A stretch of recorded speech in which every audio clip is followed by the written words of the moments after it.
السلام علیکم۔ میری ایک دفعہ حماد نامی شخص سے ملاقات ہوئی۔ وہ پولیس کا سابقہ ملازم تھا جسے رشوت کے الزام میں ملازمت سے برطرف کر دیا گیا تھا۔ وہ اس وقت فیصل آباد کی ٹیکسٹائل مل میں اچھی پوسٹ پر فائز تھا اور فیملی بھی اپنے ساتھ فیصل آباد لے گیا تھا، کیونکہ اسے اس قابل نہیں چھوڑا گیا تھا کہ اپنے عزیزوں و اقارب کے سامنے سر اٹھا کر جی سکے۔ اس نے مجھ سے کہا کہ جناب میری خواہش بہت عجیب ہے۔ میں نے پوچھا تمہاری کیا خواہش ہے؟ تو اس نے بتایا کہ میں چاہتا ہوں کہ روز معاشر اللہ کے روبرو جب میں پیش ہوں تو سرور کائنات صلی اللہ علیہ وسلم کے سامنے اللہ تعالیٰ مجھ سے سوال کریں کہ بتاؤ تم نے میری مخلوق اور میرے پیارے نبی صلی اللہ علیہ وسلم کی امت کے لیے کیا کیا؟ تو میں اپنی زندگی کا وہ واقعہ بتاؤں گا جس کے بعد میری زندگی میں انقلاب آ گیا۔ میں نے حماد احمد سے پوچھا کہ وہ کون سا واقعہ تھا، تو اس نے بتایا کہ برطرفی سے قبل ایک دفعہ میرا سینئر افسر ایک جوان کو پکڑ کر لایا، میرے حوالے کرتے ہوئے حکم دیا کہ صبح جب میں آؤں تو یہ شخص نہ بیٹھنے کے قابل ہو، نہ پیروں پر کھڑا ہونے کے قابل اور نہ ہی پیٹھ کے بل لیٹ سکے۔ اسے میرے سامنے اس حالت میں پیش کیا جائے کہ یہ گھٹنوں کے بل کھڑا ہو۔ میں نے نئی پولیس فورس جوائن کی تھی، لہٰذا میرے دل میں خوف خدا تھا، لوگوں کی خدمت کا جذبہ تھا۔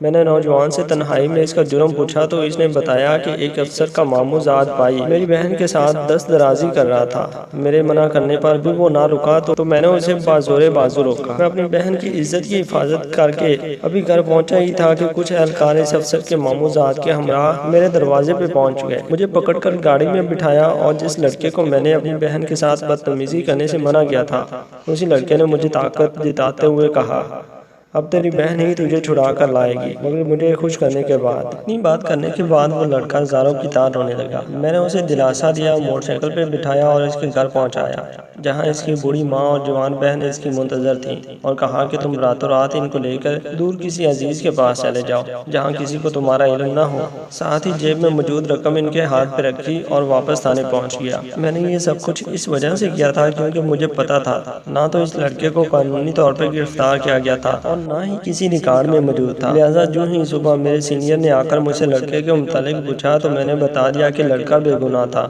میں نے چھوڑ دیا۔ جب سینئر کو میرے اس فیصلے کا علم ہوا تو اس نے میرے خلاف نہ صرف خود سخت ایکشن لیا بلکہ اس افسر تک بھی میری کارستانی پہنچائی جس کی ایما پر اس مجبور لڑکے کو گرفتار کیا گیا تھا۔ یوں میرے خلاف محکمانہ کارروائی کا آغاز ہوا۔ مجھے رشوت اور حکم عدولی کے الزام میں جیل بھیج دیا گیا۔ میری جاب چلے گی، میں سزا پوری کر کے باہر آیا اور مل میں ملازمت اختیار کر لی۔ اللہ تعالیٰ نے مجھے ترقی دی اور میں نوکری سے اچھا کمانے لگا۔ میری نوکری جاتے ہی میرے رشتہ داروں نے مجھ سے نظریں پھیر لی۔ مجھے اور میرے بچوں کو شدید ذہنی اذیت کا سامنا کرنا پڑا، یہاں تک کہ ہم نے مجبور ہو کر وہ گاؤں ہی چھوڑ دیا۔ آج میری فیملی میرے ساتھ ہے، میرے بچوں کو بہترین تعلیم و تربیت دی ہے۔ میری خواہش ہے کہ نبی کریم صلی اللہ علیہ وسلم کے روبرو جب اللہ تعالیٰ مجھ سے یہ سوال کریں تو میں جواب دوں گا کہ اے اللہ، میں نے امت محمدیہ کی ایک بیٹی کو بے آبرو ہونے سے بچایا اور ایک بے گناہ امتی کو تشدد سے بچایا۔ اگرچہ میں نے اس نیکی کے بدلے اپنی ملازمت سے ہاتھ دھو لیے مگر کبھی شکوہ نہیں کیا۔ میں اپنے بچوں کی بھی ایسی ہی تربیت کر کے آیا کہ اگر کبھی وقت پڑا تو وہ حرمت رسول صلی اللہ علیہ وسلم ان کی امت کی بیٹیوں کے دفاع اور امت کی خاطر جان تک کی قربانی دینے سے گریز نہیں کریں گے۔ حماد احمد صاحب کی بات ختم ہوئی تو بے اختیار میرا دل چاہا کہ اس شخص کے قدم چوم لو۔